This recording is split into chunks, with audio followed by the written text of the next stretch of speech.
ഞാൻ ഇനി പറയാൻ പോകുന്നത് ഒരു അൺപോപ്പുലർ ഒപ്പീനിയൻ ആയിരിക്കാം. കഴിഞ്ഞ ദിവസം നമ്മുടെ പ്രിയങ്കരനായ നടൻ സലിം കുമാറിന്റെ സംസ്കാര ചടങ്ങിനിടയിൽ ദൃശ്യങ്ങൾ പകർത്താനായിട്ട് നവമാധ്യമങ്ങൾ തള്ളിക്കയറുന്നതും മകനായ ചന്തു പ്രതികരിക്കുന്നതും നമ്മൾ വീഡിയോകളിലൂടെ കണ്ടതാണ്. ആ ഒരു സംഭവത്തെ പറ്റി പറയാനല്ല ഞാൻ ഈ വീഡിയോ ചെയ്യുന്നത്. അപ്പൊ ആ ഒരു വീഡിയോകൾക്കിടയിൽ കുറെ കമന്റ്സ് വന്നു. അതിലൊരു കമന്റ് ഇപ്രകാരമാണ്: സലിം കുമാറിനെ വളർത്തി വലിയ നടനാക്കിയത് ജനങ്ങളാണ്. അതുകൊണ്ട് തന്നെ സലിം കുമാറിനെ കാണാനുള്ള അവകാശം ജനങ്ങൾക്കുണ്ട്. ചന്തു അത് മനസ്സിലാക്കണം. ഇതായിരുന്നു ഒരു കമന്റ്. അപ്പോൾ എൻ്റെ ഒരു ചോദ്യം ഇതാണ്: ഒരു സിനിമാ താരത്തിന്റെ വളർച്ചയിൽ, അതായത് തങ്ങളാണ് അയാളെ വളർത്തി വലുതാക്കിയതെന്ന് പറയാനുള്ള അവകാശം നമ്മൾക്കുണ്ടോ?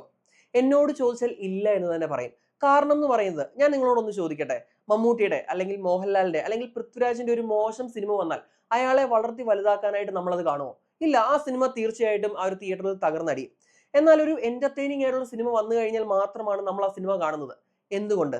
ഇപ്പോൾ നമ്മൾ കൊടുക്കുന്ന 150 അല്ലെങ്കിൽ 200 രൂപ, നമ്മുടെ 2 മണിക്കൂർ ആ ഒരു സമയം പ്രൊഡക്റ്റീവായിട്ട് നമുക്ക് എന്തെങ്കിലും അതിൽ നിന്ന് കിട്ടിയാൽ, അതായത് നമ്മളുടെ എല്ലാ പ്രശ്നങ്ങളും മറന്ന് 2 മണിക്കൂർ ആസ്വദിക്കാൻ പറ്റിയാൽ, 2 മണിക്കൂർ എൻജോയ് ചെയ്യാൻ പറ്റിയാൽ മാത്രമാണ് നമ്മളൊരു സിനിമ കാണുന്നത്. അതായത് അൾട്ടിമേറ്റ്ലി സിനിമയും ഒരു പ്രോഡക്റ്റ് ആണ്. അവരവരുടെ കഴിവുകൊണ്ട് ഒരു സിനിമ നിർമ്മിച്ച് നമ്മുടെ മുന്നിലേക്ക് എത്തുന്നു.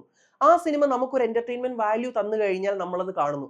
അല്ലാത്ത പക്ഷം ഒരു നടനെയും അല്ലെങ്കിൽ ഒരു സംവിധായകനെയും വളർത്താനായിട്ട് നമ്മൾ വെറുതെ പോയൊരു സിനിമ കാണുകയല്ല. അപ്പോൾ ശരിക്കും പറഞ്ഞാൽ നമ്മൾ അവരെ വളർത്താനായിട്ടാണോ സിനിമ കാണുന്നത്? ഒരിക്കലുമല്ല. നമ്മൾ നമ്മുടെ വിഷമങ്ങളൊക്കെ മറന്ന് ആ ഒരു 2 മണിക്കൂർ എൻജോയ് ചെയ്യാനായിട്ടാണ് നമ്മൾ സിനിമ കാണുന്നത്. അപ്പൊ അതുകൊണ്ട് തന്നെ മറ്റേതൊരു പ്രോഡക്റ്റിനെയും പോലെ അതും ഒരു പ്രോഡക്റ്റ് ആണ് അൾട്ടിമേറ്റ്ലി. ഇപ്പൊ ഒരു ഉദാഹരണത്തിന്, നമ്മളൊരു കടയിൽ നിന്ന് സ്ഥിരം അരി വാങ്ങാറുണ്ട്. അപ്പോൾ അയാൾ ഒരു കച്ചവടത്തിൽ നിന്ന് ലാഭം പിടിച്ചിട്ട് ഒരു വീട് വെച്ച് കഴിഞ്ഞാൽ അല്ലെങ്കിൽ ഒരു പുതിയ കാറ് വാങ്ങിക്കഴിഞ്ഞാൽ അയാൾക്ക് ആ കാറ് വാങ്ങിക്കൊടുക്കാൻ സഹായിച്ചത് ഞാനാണെന്ന് പറയാൻ എനിക്കൊരു അർഹതയുമില്ല. നമുക്കൊരു അർഹതയുമില്ല. കാരണം എന്ന് പറയുന്നത് നമ്മളുടെ ഒരു നീഡ്, അതിനാണ് നമ്മൾ പൈസ കൊടുത്തത്. ഇവിടെ സിനിമയാണെങ്കിൽ പോലും ആ ഒരു എന്റർടൈൻമെന്റ് എന്ന് പറയുന്നത് അതും ഒരു നീഡാണ്.